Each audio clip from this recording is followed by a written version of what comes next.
All right, let's continue our conversation. We have gotten to most of our big stories for the day, so let's go back to the phones. Mary in New Hampshire, you're on the air. Go ahead.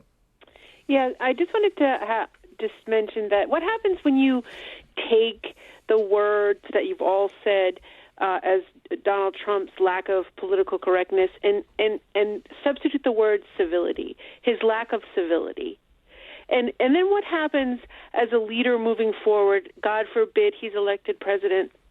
And we have someone who is completely uncivilized as the leader of the free world.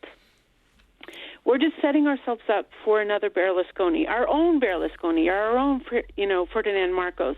And the other comment I wanted to make was that the reason why President Obama's ratings are shooting through the roof is because he's a civilized leader.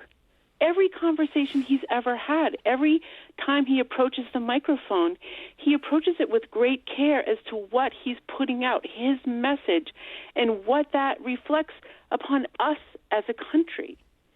And Donald Trump is a racist. And you guys were all chuckling kind of about it before, and I just feel like I felt a little bit ashamed. Like, where... Ashamed of us? Ashamed of the nation? What are you ashamed of? The discourse in this country concerning this election. All right, let's talk about that.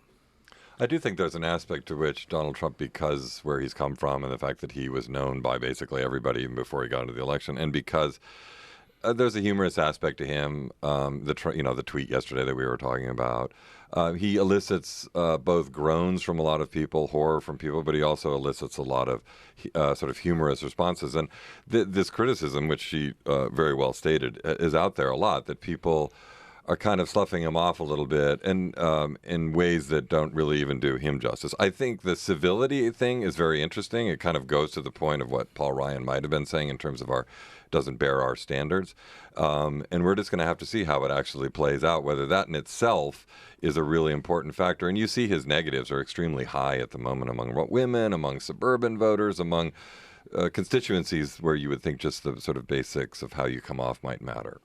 I also think that the issue that the caller raises will be highlighted by Hillary Clinton in her campaign. Oh, yeah. And you saw this week, I think she did an interview with CNN where she essentially said the Republican primary opponents of Donald Trump just didn't know how to take him on and weren't strong enough and weren't robust enough in how they dealt with him. And she definitely signaled that's not a problem she expects to have. And I'm sure that this argument of civility, in addition to the highlight reel that Neil referred to earlier of the things that he said so far, will play very prominently in their argument against Trump and for her. Do you think she can be shouted down